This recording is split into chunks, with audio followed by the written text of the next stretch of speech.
monde. Merci d'être venu. On va se présenter. On peut faire ça, ouais. Ouais, tu commences. Alors moi je m'appelle Nicolas. Ben voilà. Donc ouais, je travaille chez Docker dans l'équipe Compose Et moi, je m'appelle avec mon collègue Guillaume. Guillaume. Voilà, et je travaille chez Docker dans l'équipe Compose. Et voilà. Et vous avez à peu près l'intégralité de l'équipe engineering qui travaille sur Compose devant vous. Voilà. Donc là, il faudrait pas qu'il y ait un accident en fait en sortant ce soir. Oui, donc on va vous parler d'un sujet qui dans certaines sociétés est un peu compliqué, c'est que les développeurs veulent utiliser Compose et qu'en production, les ops leur disent non, c'est du Kubernetes qui tourne, arrête avec ton truc. Et donc, on va vous expliquer pourquoi il y a de l'intérêt à garder les deux et comment est-ce qu'on peut essayer de faire en sorte de rapprocher le plus facilement possible les deux mondes pour que tout le monde garde les avantages de l'un et de l'autre. Donc, on va commencer par Compose. Compose, l'avantage, c'est que c'est un outil qui est simple. Alors, qui est-ce qui utilise Compose? Ouais, super, cool. Et qui est-ce qui fait du Kubernetes en dev? Ah, ok. Donc, en prod, ouais, ok. Donc, on est d'accord. Kube, c'est bien. Pour le dev, c'est juste l'horreur. Hein. Bon. Donc, c'est pour ça que Compose est assez populaire chez les développeurs parce que il y a une abstraction des ressources qui est assez simple avec des définitions de services, de network, de volume, de secret, de configuration. Assez simple, qu'on peut généralement avoir dans un seul fichier de configuration. Quand on commence à jouer et s'amuser un peu, on peut en mettre beaucoup, beaucoup plus. Et puis, c'est hyper simple à démarrer. Docker Compose Up, ça démarre et on commence à jouer avec. Alors moi j'ai l'habitude de dire que Compose, en fait, le niveau d'abstraction, c'est le niveau de détail auquel se positionne un développeur. J'ai deux services, ils causent entre eux, il y a un network entre les deux. Voilà. La compréhension du networking s'arrête là. S'il y a des ops dans la salle, c'est probable qu'ils aient un peu plus de finesse dans le concept de networking. Et en fait, effectivement, les ops, ils aiment bien Kubernetes par rapport à ça, c'est que c'est très adaptable, extensible dans tous les sens. On peut venir rajouter tout un tas d'opérateurs, de machins, des CRD, pour venir greffer des outils complémentaires pour adapter Kubernetes aux besoins de l'infrastructure. Alors on a l'habitude pour tester la popularité de dire combien y a-t-il de sessions, combien le mot Kubernetes a-t-il été cité pendant la conférence. Alors il s'avère que quand on regarde le programme, c'est plutôt le AI qui a Ouais, pris ça marche le moins dessus. maintenant. Elle marche moins bien la blague. Mais bon, ça reste quand même un standard de fait. C'est-à-dire qu'il y a plein de boîtes qui font tourner du Kubernetes, ils ne savent pas trop pourquoi en fait. Si on cherche en fait, est-ce qu'il y a eu une étude de savoir pourquoi on choisirait Kubernetes plutôt que n'importe quelle autre plateforme? Et bah, c'est juste parce que c'est le standard de fait et qu'on n'a pas réfléchi plus loin. C'est dans Gartner. C'est à peu près ça, ouais. Le fameux rapport Gartner. Alors Kubernetes, effectivement, c'est très ciblé production, mais on peut quand même le faire tourner en local via des outils du type Kind ou K3s qui permettent de l'avoir sur un poste de développement. Et le Kubernetes inclus dans Docker Desktop, dont on va reparler. Et puis, quoi dire d'autre? Et bien, effectivement, chez les ops, c'est devenu un standard de fait et c'est apprécié parce qu'effectivement, ils ont la main sur leur infrastructure et ils ont l'outil qui permet de le faire. Et donc, du coup, on se retrouve avec deux mondes qui ont toujours eu un petit peu du mal à communiquer, et là, ça ne les aide pas. Vous voyez, on a plein de boîtes qui se retrouvent à ce que les développeurs aient un compose file, et puis sont obligés, en tout cas, quelqu'un est obligé de maintenir des kubeyaml qui sont censés faire plus ou moins la même chose. Et on a pu avoir des discussions avec des gens qui nous expliquent qu'ils ont carrément dans leur CI des scripts qui vérifient qu'il y a le même nombre de ports définis dans les compose files et dans les kubeyaml pour s'assurer qu'on n'a pas oublié de le mettre à jour. Ouais, et les Voilà. variables d'environnement, que c'est le même nombre. Voilà. Quand on en arrive à ce niveau-là, on se dit ouais, ok, là il y a peut-être un souci quand même. Parce que bon, quand on regarde finalement, c'est du YAML. C'est des gens, bon, ils font la même chose quoi. Hein, ils lancent un MySQL avec un port, bon, il y a une variable d'environnement, c'est tout, rien de bien folichon. Alors certes, ils ne s'expriment pas exactement de la même manière. Et ce constat, il y en a plein d'autres qui l'ont fait, en particulier le projet Compose avec un K, qui fait une transformation d'un compose file vers des kubeyaml. Donc on se dit, voilà, le problème est terminé, on arrête la conf ici, on va boire des bières, c'est ça l'idée. Oui. Et puis, en fait, pas tant que ça. C'est le projet, donc ce projet Compose avec un K, il a un certain succès, hein, mais qui reste relatif. C'est-à-dire que clairement, il n'a pas complètement envahi le marché. Tous les déploiements sur Kubernetes ne se font pas en faisant un K on pose up et puis ça fait toute la magie, youpi. Parce que il manque énormément de choses dans le modèle Compose pour qu'on puisse exprimer tout ce qu'on a besoin d'exprimer en Kubernetes. Les différentes implémentations de tout ce qu'on va vouloir faire avec Kubernetes, l'abstraction de Compose ne permet pas de les avoir, donc la concision ici, ça devient un frein. On a évidemment des différences entre l'environnement de dev sur lequel on a vérifié qu'on pouvait faire tourner ça sur Kube et puis l'environnement de test, de staging, de CI, de prod, de je ne sais quoi, qui fait que un cluster sur AWS, c'est pas la même chose que Kube dans Docker Desktop. Et puis évidemment, on tombe dans des problématiques qu'il suffit qu'un dev débarque en disant « Moi, j'ai trouvé un super outil pour générer automatiquement les compose files. » Et là, comme c'est un dev qui propose, il se fait forcément tuer par les ops. Et la blague marche dans l'autre sens aussi, évidemment. Donc, réussir à réconcilier ces mondes-là est toujours problématique. Ouais, il n'y a pas que Compose avec un cas qui ne fonctionne pas. C'est-à-dire que chez Docker, on a essayé plusieurs fois. La première fois, on a implémenté quelque chose qui s'appelle Compose on Kubernetes. En fait, c'était un Custom Resource Definition qui était déployé dans votre cluster. Donc, en gros, c'est un programme qui va s'occuper de lire les informations du compose file et générer automatiquement pour vous les ressources à l'intérieur du cube, de votre cluster pour déployer l'application. Sauf que pourquoi ça n'a pas marché? On l'a implémenté de manière opinionated parce qu'il y a tellement de façons de définir du networking, même éventuellement vos services, vous pouvez le faire de manière un peu différente. Et ce qu'on avait mis en place et ce qui était généré ne correspondait pas à beaucoup de gens. Donc on commençait à avoir des issues ouvertes pour dire oui, mais moi, il faudrait que je puisse utiliser mes API Gateway qui sont déjà existantes. Il faudrait que ça puisse générer comme ça. Et du coup, l'adoption, ça n'a pas pris parce que c'est trop rigide en fait. En fait, le problème, c'est qu'on commence à avoir des issues qui demandent la même chose, mais dans des directions opposées. On se dit, là on a loupé quelque chose, quoi. Voilà. Et puis, comme on est joueur, on a recommencé. Parce que on s'est dit... on était têtu. Ouais. Et puis, en plus, on avait nos amis de chez Amazon et de Microsoft qui nous ont dit ça serait bien, nous, on a des instances élastiques de cluster, si on pouvait déployer facilement... des containers dedans et tout ça. En fait, ils ont fait le même constat. Ils ont dit ouais, les développeurs, ils aiment bien Compose. Ouais. Ça serait super cool si on pouvait directement prendre un Compose file et hop, ça déploie sur un cluster ECS. Donc on l'a fait. Ça générait j'arrive jamais à m'en rappeler. CloudFormation. Un truc magnifique si vous connaissez pas. Ouais. Et vous devinez ce qui s'est passé?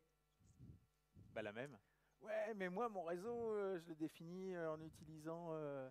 un service mesh, non, je sais plus, les ingress spécifiques où moi je fais ça. Et j'ai déjà un load balancer parce qu'il coûte un bras chez Amazon. Tu vas pas m'en créer un deuxième, s'il te plaît, parce que sinon ma facture elle s'envole, quoi. Et voilà. Alors par contre, pour ma terminaison SSL, j'aimerais bien qu'elle soit gérée en extérieur, machin, parce que j'utilise déjà une route 53 qui. Voilà.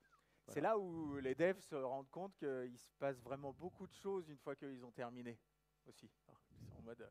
Et donc, pareil, c'est fail. Alors globalement, le constat de tout ça, c'est le professeur Raoul qui le résume très bien, c'est qu'il y a autant de variants qu'il y a d'utilisateurs de Kubernetes. C'est-à-dire que oui, l'une des raisons pour lesquelles Kubernetes est devenu un standard de fait, c'est qu'il n'impose pas grand-chose en fait. Il vous dit, je sais gérer des volumes. Alors quand vous demandez ça à Docker, on vous dit un volume, c'est un répertoire, c'est un volume, quoi. Tout de suite, on dit, oui, mais moi, il faut qu'il soit distribué, machin. Du coup, il faut faire différemment. Ah bon. Alors que Kubernetes dit un volume, c'est ce que vous voulez. Vous mettez, c'est un volume, vous faites un volume claim, et quelque part, il doit y avoir un générateur de volume qui se débrouille pour vous trouver un volume qui correspond à ce que votre infra sait faire. Peut-être même c'est fait à la main. On ne sait pas.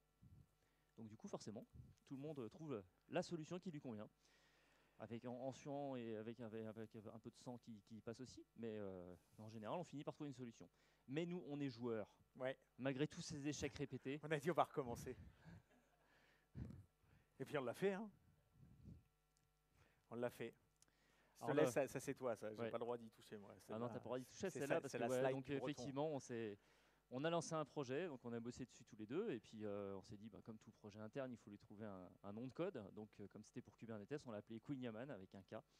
Et alors il s'avère que les Américains ont un petit peu du mal à prononcer ce nom-là. Donc ça ils nous ont- a beaucoup plu. Donc voilà. Et donc bon, finalement ça s'appelle Compose Bridge, c'est moins, enfin, c'est Queen Yaman quoi. Et donc, on s'est dit, on va essayer d'apprendre des erreurs d'avant cette fois-ci. Et puis on n'est pas con non plus. Non, il y a un niveau bon. On joue, mais on essaye d'élever le niveau, quoi. On n'est pas sûr d'y arriver, mais on essaye en tout cas. Donc on s'est dit, quelques prérequis.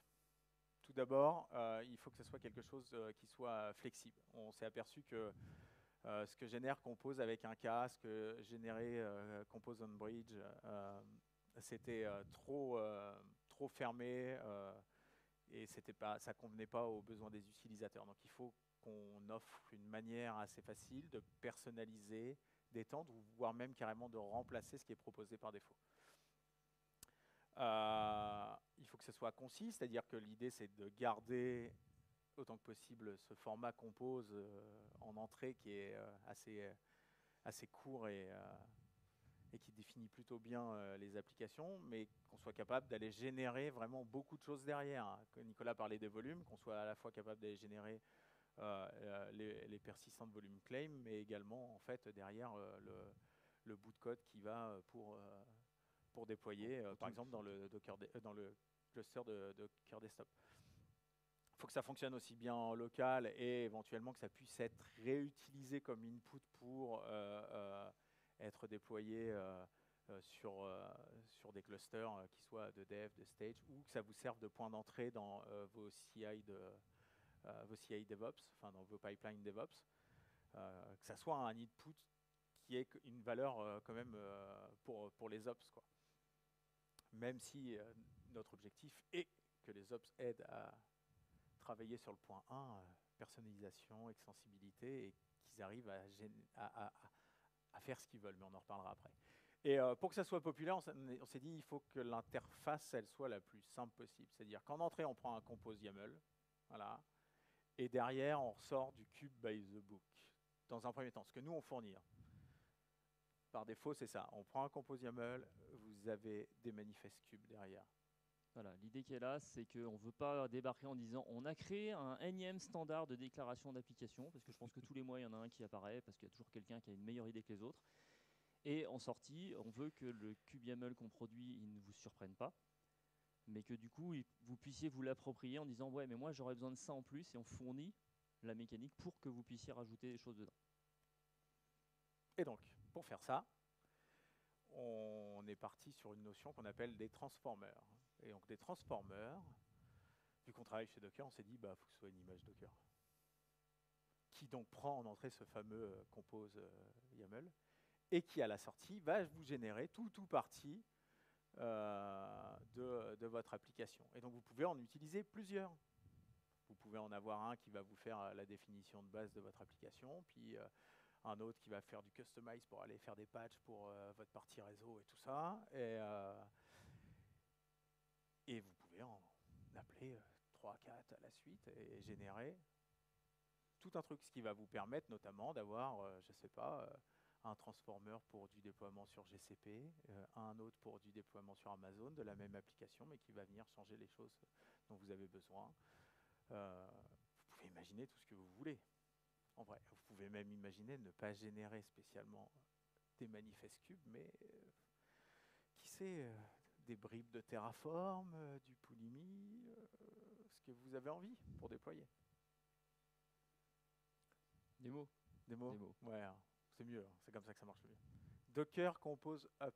Ouais, ça a commandé un peu compliqué, je sais. Docker Compose Up. Et là, c'est anti-sèche. Bon, alors jusque-là, pas de grande surprise. Et, alors attends, je vais quand même montrer que ça marche. Je sais plus le port. Ah, c'est bon, il est là. Oui, ça marche. On a une super application avec 2 services, un front, un back, une base de données qui génère des avatars. Voilà, parce qu'on on s'amuse bien chez Docker.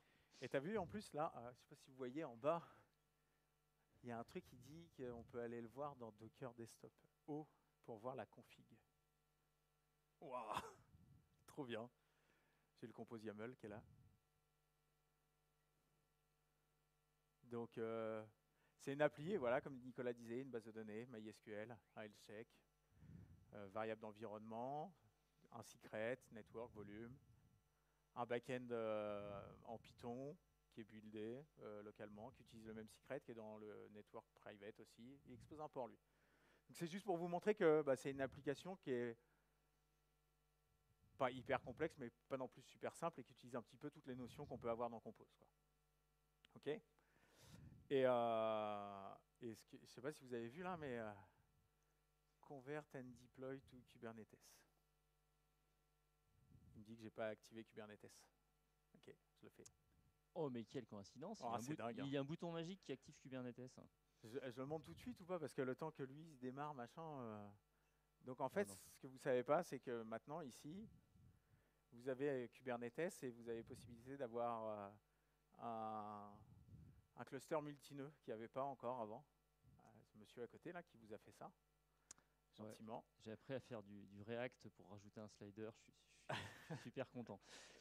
C'est un grand moment de bonheur. Et donc maintenant vous avez à l'intérieur voilà, de la configuration Kube la possibilité d'avoir ça. Alors pour la petite parenthèse, donc précédemment vous n'aviez que la possibilité d'avoir un nœud Kubernetes qui était fait dans le mode kubeadmin. Donc vous voyez, si vous faisiez un Docker PS, en gros vous aviez tous les conteneurs techniques de Kubernetes plus les vôtres de votre application. Alors qu'avec cette intégration Kine, en fait, vous avez juste, dans ce cas-là, 3 conteneurs qui sont les nœuds de votre cluster Kube.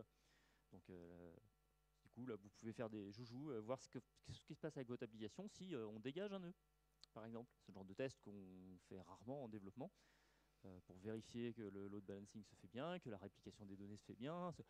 Genre de truc qui pose jamais problème après en pré-prod, quoi. Bon, ouais, alors comme je suis parti, je suis obligé de recliquer dessus. C'est comme je suis allé sur un autre écran, évidemment. Oui, mais aussi. Donc là, il me dit que j'ai l'application Compose qui tourne et que ça serait bien que je l'arrête vu qu'il y a des ports exposés, parce que sinon il risque d'y avoir des conflits de ports. Ok. Donc je l'éteins. Il me dit qu'il est en train de. Ah, il a configuré, il a généré un truc. Attendez, pourquoi j'arrive pas à retourner?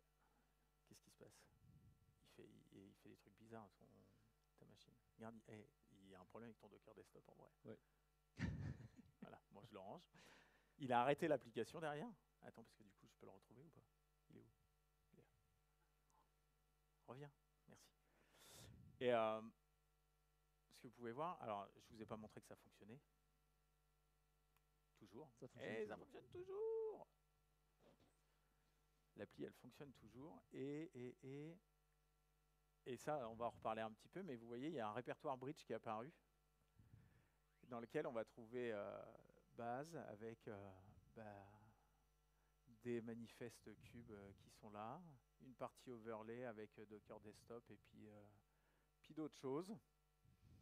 Et ça, je vais laisser Nicolas rentrer un petit peu plus dans le détail pour vous dire ce qui a été généré et pourquoi en fait c'est déployé correctement dans Kubernetes. T'as vu, il veut pas. Non. Non, je veux pas. Non, je m'y fais pas. Alors là, oui, effectivement, je vérifie. Oui, rien il me les cache, ouais. On les a, les contacts sont là. Ça, c'est ceux de mon Docker Hub.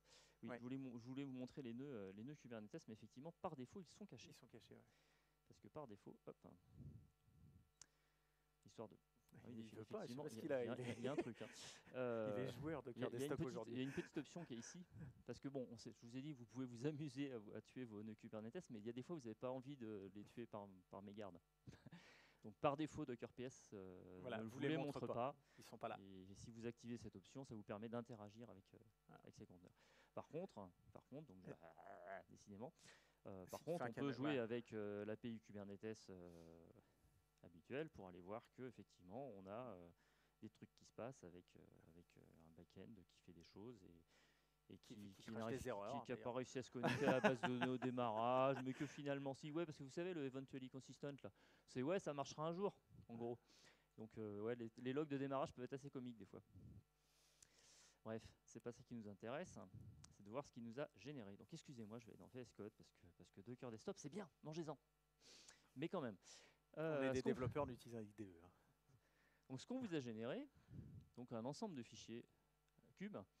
La première chose qu'on a fait, c'est qu'on a généré un namespace. Donc comme vous voyez, on met un joli machin code généré. N'hésitez pas à le fichier parce que à qui c'est jamais arrivé d'aller modifier un soigneusement modifier un fichier pour se rendre compte qu'en fait il est généré à la compile et que la fois d'après il a tout perdu. Voilà, bref.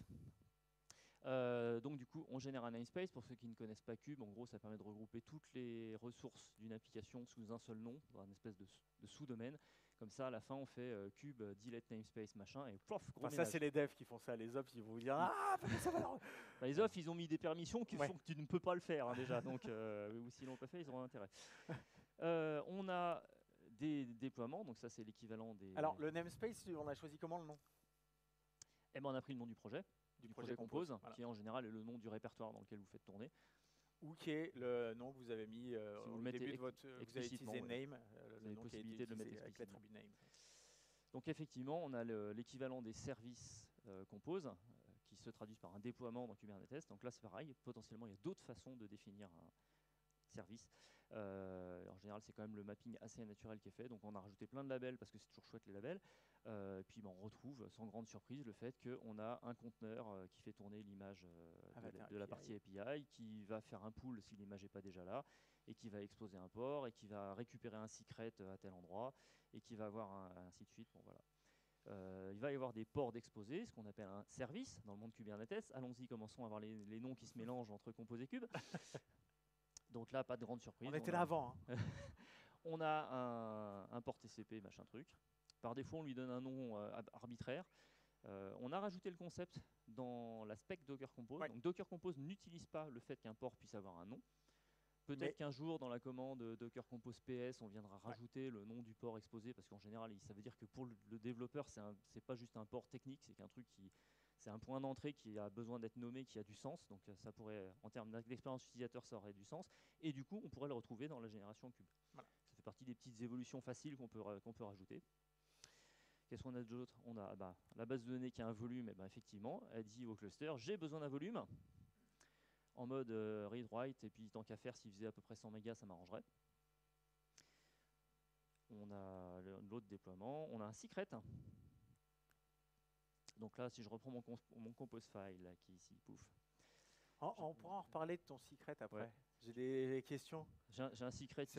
J'en ai un, il me regarde avec des gros yeux là au premier rang en disant c'est quoi ça, tu as tout mis en base 64 à l'intérieur de ton fichier là. Bah ouais, j'ai un secret en mode compose. Un secret, c'est un truc, j'ai un fichier en local, vas-y copie-le moi dans le conteneur. Hein, tu connais pas Vault et puis en mode cube, la façon de traduire ce mode de fonctionnement extrêmement sophistiqué, c'est de le dire, je le mets en clair en base 64. Voilà. Alors, il y a des gens qui disent, oui, mais il n'est pas au clair, il est en base 64. Eh bien, allez en parler à votre responsable sécurité. On a, dans notre appli aussi, on a deux réseaux. Un réseau public, c'est celui avec lequel on accède au web, et un réseau privé pour que l'API puisse accéder à la base de données, mais que la base de données ne soit pas exposée. Le système de networking de Cube n'a rien à voir avec celui de Docker. Donc du coup, il y a un network avec tout le monde qui peut causer à tout le monde, et on a des policies qui font qu'en fait, non, tout le monde ne peut pas causer avec tout le monde. Donc ça se traduit avec le fait qu'on a une policy private, une policy publique, qui consiste à dire en gros que tel pod a droit de parler avec tel autre pod. Et ceux qui ont les labels machin, ils ont le droit de discuter entre eux. D'où l'importance d'avoir des labels un peu dans tous les sens. Qu'est-ce qu'il y a d'autre là-dedans? Le fait qu'on a des services exposés, oui, ça a toujours un port, et ainsi de suite. On a un customization YAML. Alors, ce qui est intéressant ici, c'est que ça... Ouais, non, mais je vais passer directement à celui-là. Ah ouais, carrément, quoi. C'est qu'on a intégré un outil standard dans Kubernetes qui s'appelle Customize, qui consiste à dire qu'on a un ensemble de manifestes ici, qui sont un peu la conf de référence, voilà. D'où le nom base, et puis des overlays qui sont dédiés à un environnement, donc dans notre cas Docker Desktop. Donc ça se traduit par le fait qu'on a un fichier customization qui nous dit, bon, tu prends les machins de base, et puis tu viens patcher avec ça. C'est-à-dire que la définition qu'il y avait d'origine. La définition de mon service, machin truc. Donc là, c'est en gros ce qui va permettre de matcher ma définition, le service dont le name correspond à ça. Et tu me rajoutes juste qu'il est de type load balancer. Ce qui va permettre de l'exposer dans Docker Desktop. C'est ce qui fait qu'on y accède depuis localhost, machin. Alors que sur un environnement autre, peut-être que vous auriez fait un autre port ou des choses comme ça. Il y a un autre mécanisme dans le cube pour gérer le C'est là où ça trafic. commence à devenir rigolo. Pareil, on a dit j'ai besoin d'un volume pour ma base MySQL. J'avais un persistence volume claim. Donc si j'ai un claim, c'est qu'il y a quelqu'un qui va me fournir ce fameux volume. Et bah, du coup, là, je l'ai. Le truc, c'est que je lui dis... en fait, il a une classe à part qui s'appelle hostpass, qui consiste à dire prends-moi un répertoire quelque part. Puis voilà, c'est ça mon volume. Ça, c'est mode... c'est Docker Desktop qui c'est s'en mode occupe Docker derrière, Desktop. en fait, voilà. Dans votre environnement autre, vous auriez potentiellement la même chose qui va vous dire passe par telle policy de génération de volume à la volée, ou bien peut-être Créer un bucket S3. Dieu sait quoi, voilà. ou bien envoie un mail à l'admin pour qu'il t'en crée un à la main. Je ne sais pas exactement ce que vous avez comme process. Crée un Jira, peut-être que dans 2 mois tu l'auras. Voilà. Et puis là, le service, oui, c'est pareil. Et donc là, ce qu'on voit, c'est qu'avec les overlays, on est capable de définir des spécificités pour un environnement particulier. Ce qui veut dire que là, c'était Docker Desktop, mais vous pourriez générer des choses pour votre environnement de test ou votre environnement de pré-prod, par exemple. Je ne vais pas dire prod, Benoît il va me regarder encore avec des yeux en disant touche pas à ma prod avec tes fichiers YAML. Et voilà.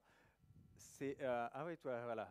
Ouais, moi je suis comme ça. Il a tout dit late, ok. Ton mode clic-clic, là c'est bien mignon, mais moi je suis un développeur, moi je suis pas. Je ne sers jamais de ma souris. Donc moi je fais la même chose, mais tu vois, je le fais comme ça. Je lance une ligne de commande, ouais. Et je lui dis vas-y, convertis-moi mon compose file. Il a BAM. Voilà. Fait la même chose, oui, il m'a généré la même chose, certes. Oui, mais maintenant je peux lui faire un cube CTL, apply, et je lui dis d'aller chercher l'overlay Docker Desktop, parce que je veux déployer sur Docker Desktop. Et là, created, voilà. Et là, tu vois, j'ai tout qui est déployé dans Kubernetes et je ne suis pas sorti de mon terminal. Nananer. Ça veut surtout. Merci. Ça, c'est des gens qui ont du respect au moins. C'est pas ça qui est le plus important. Ça veut surtout dire que vous pouvez l'utiliser dans vos CI. En fait, c'est ça le vrai truc qu'il faut dire. Alors maintenant, bon, ça c'est bien, mais ça, on leur a dit, ça va déployer sur Cube. Bon, il y avait déjà 8 autres projets avant qui déployaient sur Cube et qu'on. Puis là, ils vont dire, t'es gentil, mais vous nous avez dit qu'on pourrait faire ce qu'on veut nous. Tu fais comment ce qu'on veut nous? Alors, c'est là. Par exemple, moi, j'utilise pas mes secrets en base 64. C'est un peu pénible avec ça. Hein. Oui, je sais. Attends, non, avant que tu fasses ça. Attends, avant. Je fais du Helm, moi. Oh, le pénible. Quelle idée aussi. Pour ceux qui ne connaissent pas, Helm, c'est une manière de packager des applications Kubernetes. Tu n'as pas un truc pour moi? Alors, justement, parce que figure-toi qu'on vous a promis que nous on avait des transformers et qu'on pouvait en mettre plein et des plus et d'autres et des différents. Et alors effectivement, on a une commande qui permet de lister les transformations disponibles. Et comme vous pouvez le voir, en fait, c'est tout en bas, il voit pas. Vas-y, refais-le. Hop, voilà. En fait, ce sont des images Docker, ce qui est quand même vachement pratique en fait pour les packager, les partager avec vos équipes, et ainsi de suite. Et donc typiquement, tout à l'heure, j'ai fait un compose bridge convert. Et puis je lui dis, applique-moi la transformation Helm, tant qu'à faire. Je crois que tu n'utilisais pas ta souris. Ouais, mais là j'ai la flemme. Il faut qu'on mette la complétion automatique des noms des images, okay. Ça serait bien. Donc là effectivement, il m'a régénéré autre chose. Donc il ne m'a pas généré parce que. Et donc effectivement, j'ai un chart, j'ai un generated Helm chart for avatar via compose bridge, dans lequel j'ai des. Tu utilises bien les values et tout. J'ai des values et des trucs et je peux voilà. Et donc effectivement, j'ai un values.yaml dans lequel je retrouve les éléments qui sont que on a choisi d'extraire la notion de quelle image et quelle pool policy sont utilisées potentiellement. Vous pouvez choisir de mettre ce que vous voulez. Si nous on a réussi à générer ça, vous pouvez potentiellement générer ce que vous voulez. Mais donc on fait ça comment? Mais c'est quel enchaînement? C'est quand même incroyable. Là, les questions viennent naturellement dans le flow de la conférence. Moi, je trouve ça fou. Je vais créer ma propre transformation. Vas-y, montre-moi. Je vais dire que je fais ça à partir de Docker compose bridge et c'est quoi Kubernetes? Kubernetes. Voilà. Donc là, il définit le transformer à partir duquel il va créer sa transformation. C'est-à-dire qu'on peut s'appuyer sur des choses déjà existantes. Vous n'êtes pas obligé d'en recréer from scratch. Hop, et on va créer un truc dans Coder en scène. Alors, il dit édite les templates pour faire ce que tu veux avec, et puis à la fin tu fais Docker build. Parce qu'on aime bien les trucs compliqués, nous. Donc, hop, si je retourne là-dedans. Donc là, je commence à avoir beaucoup de bordel. Tiens, je vais virer. Ça m'évitera de me planter plus tard les deux trucs intermédiaires. Voilà, hop. Donc, il m'a créé un répertoire corner en scène. Donc, j'ai effectivement un Docker build parce que il y a effectivement un Dockerfile, comme vous voyez, d'une grande complexité, qui consiste à dire prends les templates, mets ça dans une image, c'est fini. Voilà. Techniquement, on a été chercher très loin. Effectivement, on trouve des templates. Alors, on va prendre l'exemple du secret, puisqu'il ne plaisait pas mon secret. Ouais. Donc, on a testé plein de langages de templates, super passionnants, tout ça, pour voir lequel serait le mieux pour prendre un YAML, te transformer en un autre YAML, tout ça. J'ai même refait du moustache, ça faisait super longtemps. Et à la fin, on a fait du Go template. Ouais. Entre autres parce qu'on s'est rendu compte que les gens qui sont dans le monde cube, ils ont tellement souffert avec Helm que maintenant ils ont le syndrome de Stockholm, ils finissent par trouver ça bien. Donc bon, tant pis pour eux. Et c'est pareil, un peu un standard de fait. Oui, puis du coup, donc, il s'avère que ça marche pas si mal en même temps. Ouais. C'est celui qui a donné les meilleurs résultats en plus. Donc les trucs à retenir, moustache. c'est que si vous ne connaissez pas Go, une fois de plus, j'ai perdu la coloration syntaxique. Ça sent que je ne pige pas. Non, c'est juste pour t'embêter. C'est juste pour m'embêter. Bon, bref, en gros, on a des moustaches du coup pour dire que là, c'est une instruction. Le point que vous voyez là, c'est tout simplement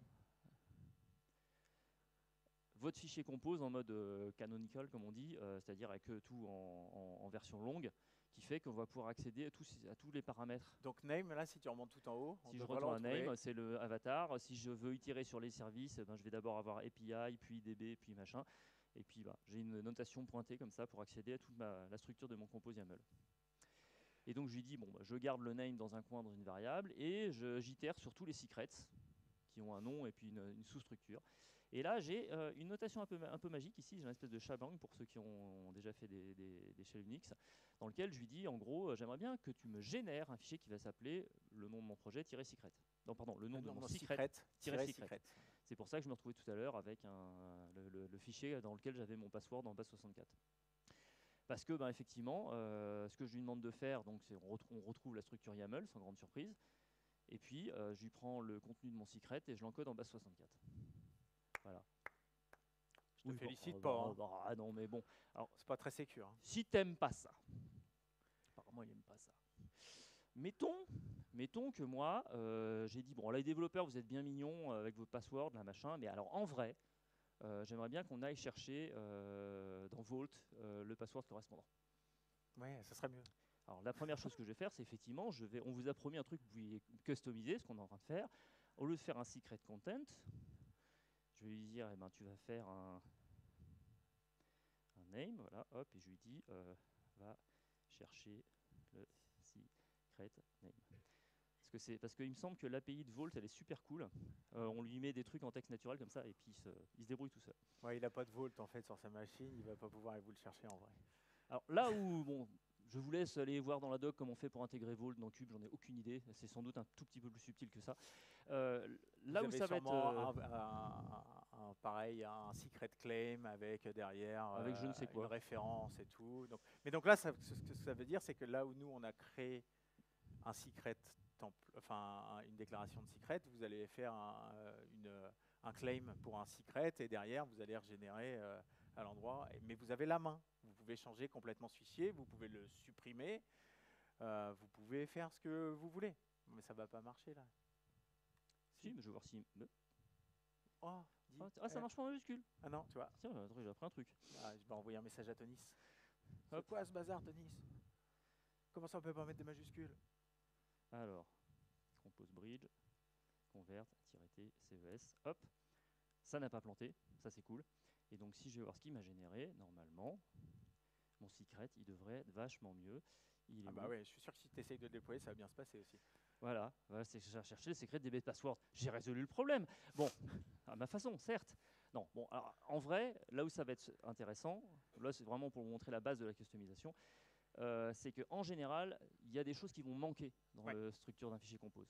Et je ne sais pas si vous savez, mais dans Compose, vous avez possibilité d'ajouter ce qu'on appelle les extension attributes, qui sont des attributs qui commencent par un X tiré et qui vous permettent d'ajouter un peu ce que vous voulez, que ce soit des chaînes de caractères, des entiers ou des des structures et Compose va pas s'en occuper. Il sait que c'est pas fait pour lui, mais que ça va potentiellement intéresser un autre outil qui va s'appuyer dessus. Et là, Nicolas il va vous montrer Alors, ce qu'on peut faire. On peut faire tout ce qu'on veut, faire des choses comme ça. Non, mais Guillaume, d'accord, merci. J'espère qu'il n'y a pas d'autres Guillaume dans la salle, c'est moi qui ai visé, vous inquiétez pas. Par exemple, on pourrait dire que je passe l'ID ouais, voilà, de mon secret vault parce voilà. qu'il y a peu de chances qu'il s'appelle dbpassword. Et donc, comment tu pourrais le réutiliser dans ta partie secret? Et alors, c'est là qu'il faut être un gourou du GoTemplate. J'ai retrouvé ta coloration. Ouais. Et puis c'est quand tu écris des erreurs, tu as vu qu'il te met des colorations. Ah ouais, alors, par exemple, si je lui dis que est-ce que j'ai un Xvolt, voilà. Hop. Alors, il me dit qu'il faut terminer, sinon ça se passe bien. Ça se passe pas bien. Hop.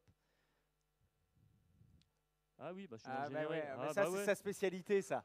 Oh, c'est pour ça que tu avais la coloration syntaxique. C'est pour ça. Alors, je suis pas au bon endroit. C'est pour ça que je les supprime en général, parce que sinon je me perds. Il est là. Hop. Ah oui, dans le template, je l'ai pas. Voilà. Ouais. Donc, voilà. Si j'ai un... Oh là, il me propose... C'est fou, hein. C'est fou l'informatique. Donc, je vais lui dire... Voilà. Si j'ai un Vault, pouf, machin truc. Sinon, tu me mets... va chercher bidule. Et là, je vais lui mettre name, 2 points. Et puis, alors ça, je n'ai aucune idée comment qu'on fait pour... Ouais, mais il met un B64. Mais la valeur de Xvolt, ouais, il m'invente des commandes, par contre. Ouais. Oui, c'est intéressant. Il essaye c'est un peu le principe de l'IA. Il répond toujours un truc. On n'a aucune idée de si c'est bon, mais il a répondu. Mais il a répondu. C'est un peu comme Guillaume. Oui. Alors, hop, on rebuild. Hop, on régénère. Hop, ça s'est planté. Bad caractère machin tiré. Ah, on peut pas mettre. Non, faut que je mette en. On peut pas mettre un tiré sur une clé. Ah, ça va être gênant. Mais si on... Attends, si je l'ai fait ça l'autre jour. Mais oui. Qu'est-ce qu'il me veut lui? Ouais, il doit y avoir moyen. Ah, merde, je le fais. Bon. Ouais, comment j'ai fait l'autre jour?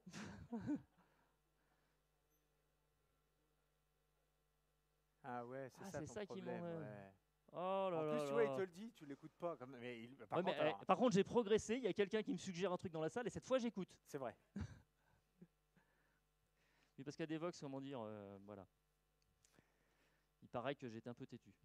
C'est-à-dire qu'ils lui ont tous dit qu'il était en train d'éditer le truc à pas éditer, mais il n'a pas écouté. Ah ouais, donc il continuait, il ne comprenait pas quand il recompilait ça. Et là, il me dit pas bas de caractère. Bon. Écoutez, je vais apprendre au fur et à mesure à faire du GoTemplate. Hein. Bon, et si ça marche pas, c'est pas grave, vous avez compris le principe. Ouais, ah non, il veut pas. pas. Ouais, tu m'embêtes, toi. Bon, donc là, en fait, vous pouvez éditer votre GoTemplate pour lui faire ce que vous voulez par rapport à des valeurs que vous pourriez rajouter. Donc, on peut imaginer que pour certains services, vous vouliez qu'ils soient vraiment déployés dans une zone particulière dans votre cluster Amazon et vous lui mettez ES1 ou qu'il faut que ça réutilise votre API Gateway et du coup vous lui passez les informations liées à votre API Gateway. On pourrait même aller plus loin, c'est-à-dire que vous ne voulez pas que ça soit directement dans le compose file, donc vous passez par une variable d'environnement et puis votre CI, elle sait aller venir injecter au moment où vous allez construire ça avec les bonnes variables d'environnement et au moment où vous utilisez Compose Bridge dans la CI, ça va venir remplir avec vos valeurs qui vont bien et tout. Donc il y a vraiment quoi faire ce que vous voulez avec l'outil. Et en fait, on génère du YAML, enfin des cubes manifestes, vous pourriez générer ce que vous voulez en vrai. Et là, ce que je vous ai montré, c'est le mode je prends les templates qu'on a fait, je viens les customiser à ma sauce. Rappelez-vous qu'on a ce mécanisme d'overlay. Si vous n'avez pas envie de devoir faire une espèce de double maintenance, de savoir de modifier nos templates, de vous dire je veux juste prendre le truc qui a été généré. Si je prends le volume claim, qui consiste à dire rajoute-moi juste cet élément-là. C'est-à-dire que le truc qui est généré par défaut ne me convient pas, je produis juste le patch. Comme ça, je n'ai pas besoin de sur une maintenance permanente au fur et à mesure que nous, on vient potentiellement rajouter des choses dedans. Parce que effectivement, je vous ai montré, je lance pour une transformation, mais je peux potentiellement en mettre 15 d'affilée parce qu'ils vont me générer mon truc par défaut, plus celui que vous avez mis parce que vous avez vos propres règles, plus celui qui va vous générer l'environnement de test, de CI, de staging, de prod, de prod parce qu'on vit qu'une fois, et ainsi de suite. Voilà. Hop, et on avait des slides à un moment, quelque part. On a Parce qu'il nous reste juste le temps de faire la conclusion. On regarde 10 minutes et d'avoir du temps pour les questions. Hop. Donc en résumé, on part d'un fichier compose qui est le point d'entrée. On le passe à Compose Bridge qui va utiliser ces transformers, donc Kubernetes, Helm, le vôtre. Ces transformers, c'est des images Docker, donc vous pouvez les publier sur une registry. Tout le monde les a en accès super facile à l'intérieur de votre boîte. En plus, c'est pas cher. Franchement. Voilà. Donc, vous avez 10% avec le code Guillaume Lours. Et vous avez une facilité de distribution en interne et de garantie de mise à jour et d'être sûr que tout le monde va utiliser toujours, comme vous gérez vos images Docker habituellement au sein de l'entreprise, pour pouvoir vous assurer que les transformers, c'est toujours les mêmes. Ce qui veut dire que si on prend un dev, on prend un ops une première fois et l'ops il dit au dev tu sais, en fait, c'est comme ça qu'on déploie en production. Donc on va faire ensemble les templates. Dis-moi ce que toi tu as de ton côté pour qu'on puisse préparer, structurer nos transformers maison. Et après, vous les avez et la maintenance sera d'autant plus facilitée parce que vos développeurs continueront à utiliser Compose de leur côté, mais ils auront le transformer maison qui fait qu'à chaque fois, on ressortira quelque chose qui correspond à ce qu'on a l'habitude de déployer, ou du moins le plus proche possible de ce qu'on a l'habitude de déployer, parce qu'on sait qu'il manquera forcément toujours un peu de choses. Et on a aussi cette possibilité, pensez, c'est une image Docker, on lui met en entrée un compose YAML, en sortie, dans un out, elle nous génère des trucs. Si vous avez déjà un outil fait maison, parce qu'il y a des gens qui ont évidemment déjà eu ce problème et qui ont déjà bricolé des trucs, vous le baignez dans une image Docker et ça rentre dans le pipeline. Et ben voilà, on a terminé et il nous reste du temps pour les questions. C'est merveilleux.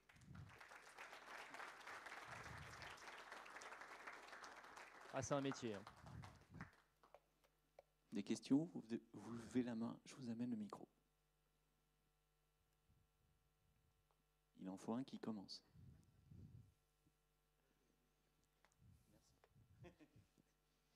J'ai une question, si le code source de votre outil c'était plus compliqué que juste Go template du Docker Compose.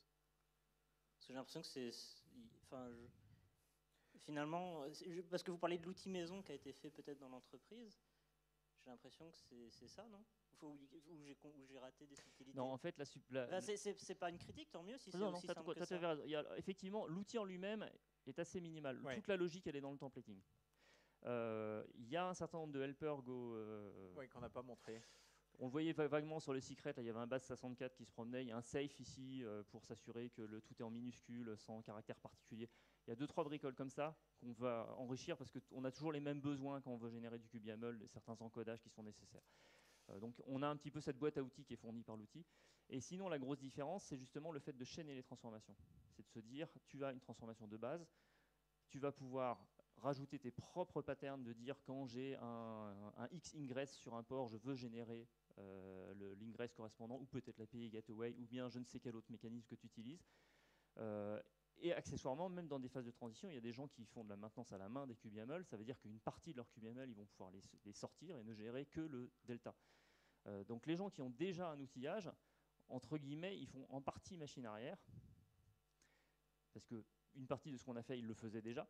Par contre, à partir du moment où ils peuvent le packager avec le même mécanisme et du coup, en gros, comparer les résultats des deux et voir ce qu'ils n'ont plus besoin de gérer, puisque c'est fourni en standard, ça leur permet de ne générer que le delta qui manquait pour cibler leurs environnements. Du coup, de réduire le coût de maintenance au final.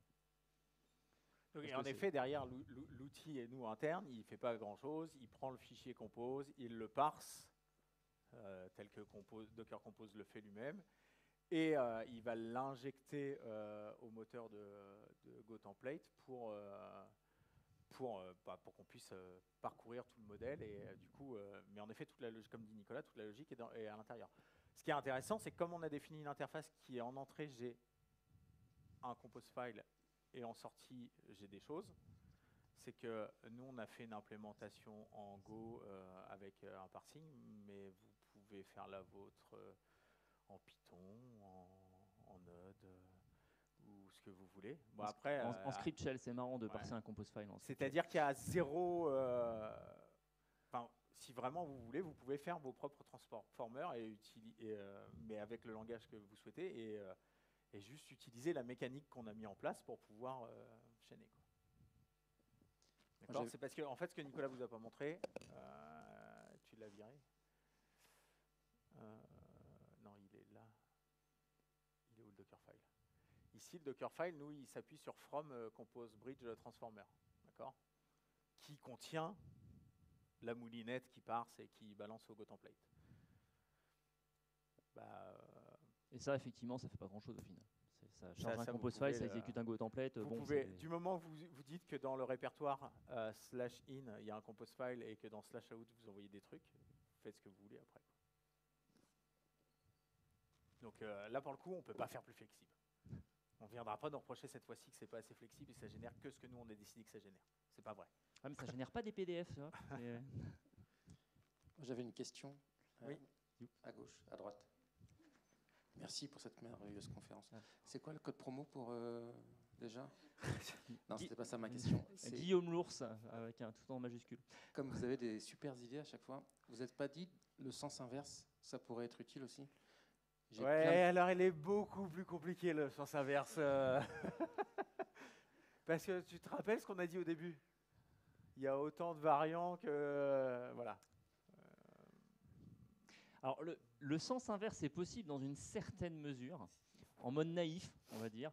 C'est-à-dire, j'ai une application cube, j'arrive à faire un compose file qui lance vaguement les mêmes trucs avec des ports dans tous les sens, en espérant que ça se passe bien. Sur un Hello World, je suis sûr que ça marche.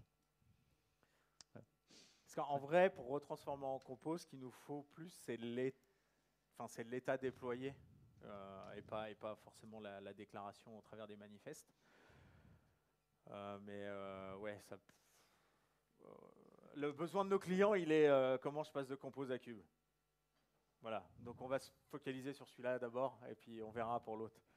Mais pour des devs, ouais, ça pourrait être intéressant. Ce qu'on a constaté, c'est souvent ça, c'est que même dans les boîtes qui sont très Kubernetes, il s'avère qu'il y a des compose files parasites qui existent, parce que les développeurs se basent dessus. Ils ne sont pas parasites, c'est des gens bien compris que leur en intérêt était d'utiliser... En termes de flow de développement, j'entends, et qui fait que du coup, il se crée des problèmes de maintenance, parce que effectivement, développer en pur Kubernetes sur un poste de dev, c'est quand même pas la panacée, quoi. Bonjour. Oui. Vous avez parlé tout à l'heure qu'il pouvait y avoir multiples Dockerfiles dans les projets. Ouais. Toujours très intéressant. Ça le prend en compte aussi, l'outil Compose Bridge? On peut lui renseigner plusieurs compose files en ligne ou pas? Ouais. Oui. Le parseur, en fait... alors, pas avec l'UI pour le moment, mais avec la command line. Command line, ouais. Ouais, il y a 2-3 subtilités qui manquent. Typiquement, on nous a dit qu'on ne supportait pas les profils, mais c'est le même parseur qui est utilisé par Docker Compose. C'est le même code. Donc, du coup, potentiellement, il est aligné, quoi. Il nous reste 2 minutes. Attends, je t'amène le micro. Alors, je vais répéter sa question. S'il veut commencer demain, où est-ce qu'il se documente? Tu vas sur Docker Hub, tu tapes le code Guillaume l'ours. Et normalement, il doit y avoir un truc dans docsdocker.com. Ah la vache, c'est un clavier AZERTY, j'y arrive pas, ça m'énerve. Excusez-moi. Tu fais search. Non. Après, moi, je trouve que ça se trouve donc, dans Compose. Et en fait, vous avez toute une section Compose Bridge dans la doc déjà. Elle est trop belle, cette doc. Ouais, c'est parce que tu l'as écrit que tu dis ça. Donc si elle vous plaît pas, c'est là. Hein.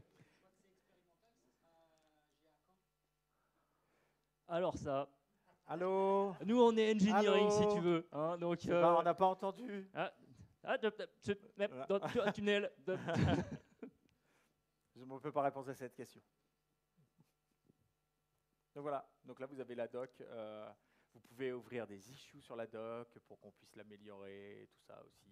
Voire même des pull requests si vous pensez que vous avez trouvé une manière plus explicite que celle de Nicolas de décrire le fonctionnement. J'utilise ChatGPT pour faire les docs, lui. Alors forcément, son anglais est vachement meilleur que le mien. On a fini? Pas de dernière question? Si. 1 minute. Ah, ouais. Alors moi, je ne sais pas ce que je fais là parce que vraiment, c'est vraiment pas mon domaine. Mais donc, Ansible, dans tout ça, ça se place où? Et ben en fait, c'est Et pas si bête que ça. La question est très bonne justement parce que c'est ce qu'on montre avec la logique de amène ton propre transformer. On t'a dit tu cibles du cube. Peut-être que toi tu as décidé de faire du Ansible qui déploie nativement sur des machines EC2 en faisant un Docker run. Ou Parce faire que autre c'est chose. comme ça que tu vis et que tu Et tu l'assumes le vis totalement. Et ben tu crées ta transformation qui va te générer ton Ansible, ton Puppet, ton je ne sais pas quoi, Ouais. le truc qui te plaît à partir du compose file parce que la mécanisme est complètement générique. Alors par contre, tu risques d'être un peu tout seul en maintenance. Ouais. Ne compte pas sur nous. Hein. On a assez de boulot comme ça. Et ben c'est fini. Merci Merci beaucoup.